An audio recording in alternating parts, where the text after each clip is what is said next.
In the last tutorial, I showed you how to edit the home page using Oxygen Builder. Now, it's not perfect, so certainly I'm not using the best design you've ever seen in the world. I just was kind of looking at the structure.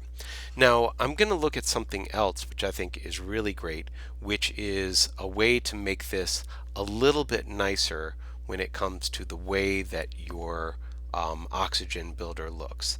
I like a plugin called the Oxygen Builder Enhancer. So I'm going to keep that tab open which has this editor so you can see what it looks like before. And I'm going to go to my plugins in a new tab, and I'm going to add new, and I'm going to look for Oxygen. Now there are a few plugins for Oxygen that I think are really good. This one, the Editor Enhancer, is really quite nice in my opinion. Now do be aware that there is a premium version of this which even adds more. So I'm going to leave that one and not activate it yet, because I also like this WP Dev Design Oxygen Navigator. So I'm going to install that one.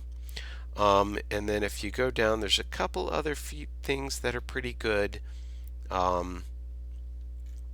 Some reason I'm not remembering them, so I'm just going to leave it at these two for right now. So I'm going to first activate the Editor Enhancer, and you'll see that it will take me to this page, and then I'm also going to activate the Oxygen Navigator. Now what the Oxygen Navigator did was added the templates and the pages here. So it shows me all the different pages that I have, and it allows me to jump to my templates really quickly, which is kind of nice. But take a look at how this looks right now and watch what happens. Let me click on an element, by the way, and just look at how that is right now, and notice what happens when I refresh, this time using the Editor Enhancer as an installed plugin.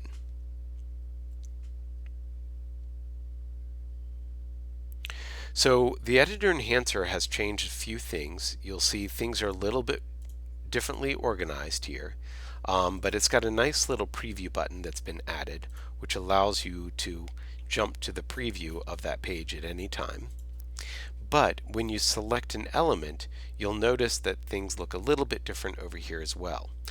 In my opinion, it's a little bit better organized in some ways visually, but what I like about it is that you can jump to the different sizes quickly, and you can also see when you have something different. So for example, we have 300 and 200 pixels padding for this particular item, and I'm going to go ahead and open up my hero just to make sure I know that I have that selected. And I'm going to go down to the next page width, and I'm going to change my padding. So I'm going to have 150 pixels and 100 pixels. Why not? Now, actually, I might do more like 200. Now I'm going to go to the next one down. I'll change that to 150 and 75. Sure. But now what you can see, if you look carefully, you'll see that there's a blue dot, and that shows you which size you are currently editing, and then you'll see the green dot, which shows you that you have styles on that particular breakpoint.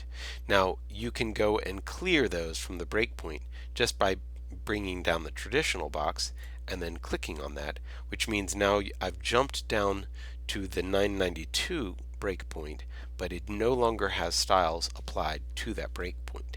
So it's really nice with this feature to be able to jump to things very quickly instead of having to bring them up in the drop-down, but you still get the convenience of what the original drop-down could do.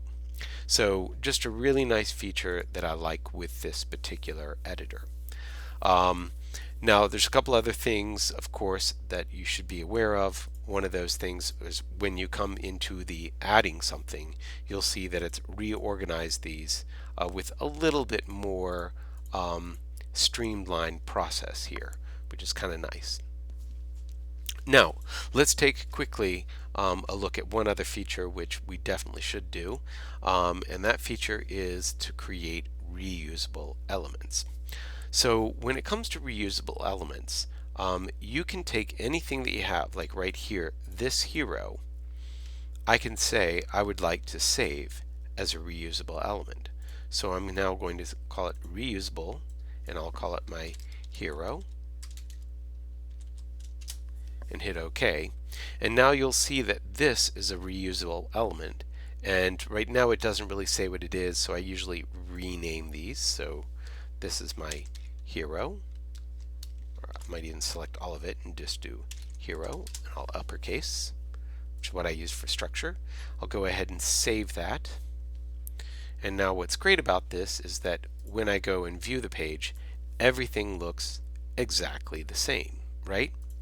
But if I were to go ahead and edit this reusable part, it would actually be opening up just that reusable header or reusable hero as a separate template from the other templates. Now, the benefit there is that I could go ahead and put this exact same hero image on other pages if I wanted. So it's not going to look like much right now, because you can see one of the things is, if I look at my ID selector, is that we're using that background image, but that background image does not exist in this template. So I'm going to go ahead and go back to my admin, and I'm going to go over to my templates, and this time I'm going to go to my single page template, and I'm going to look at adding this to the single page.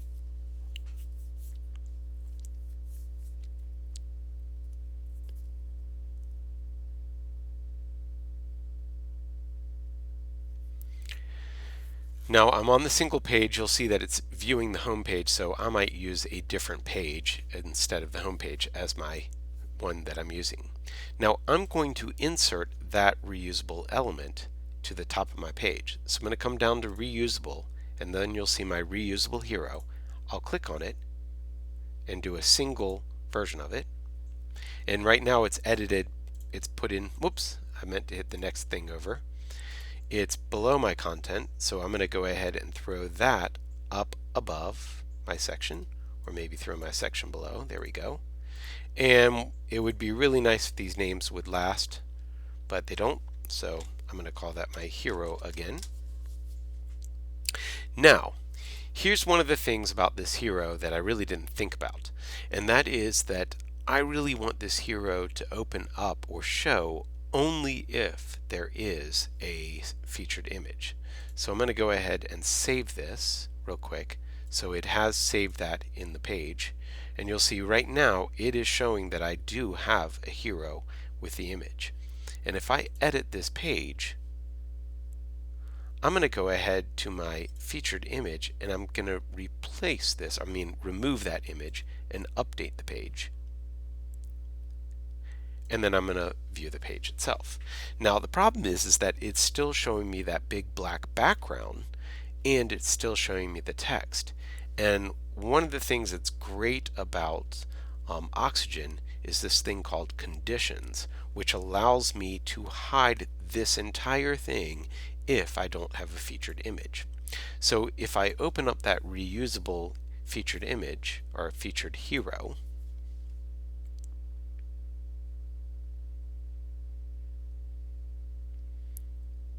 what I can do once it's open is assign, and I just want to make sure that I have just that hero selected. I can assign what's called a condition to this. So I'm going to set the conditions so that if the featured image, so where is that featured image? It's somewhere in here. Oh, there it is. If post has featured image equals true, then it will show. If not, it won't.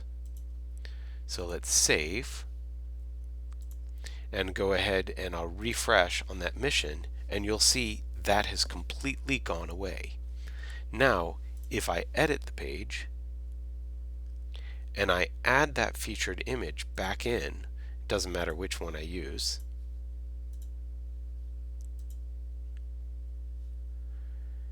now when I view the page, you'll see that that now exists. So once again, this is using a conditional, and you can even see it shows me a new icon in the editor that shows me that that has a condition. If I go to my conditions, set the conditions, once again it says if the post has a featured image equals true, then it will go ahead and show it, else it won't show it. So that's a really great feature of Oxygen that a lot of builders don't have, and obviously it goes much more detailed than this. This is just such a quick little introduction to what these conditions can do, but you can do tons of different things with these conditions. So that's a great use for it. Just wanted to introduce that, and I think that's going to basically conclude this particular video, and I'm going to add another video to look at adding in some custom CSS within the page and also custom HTML and JavaScript.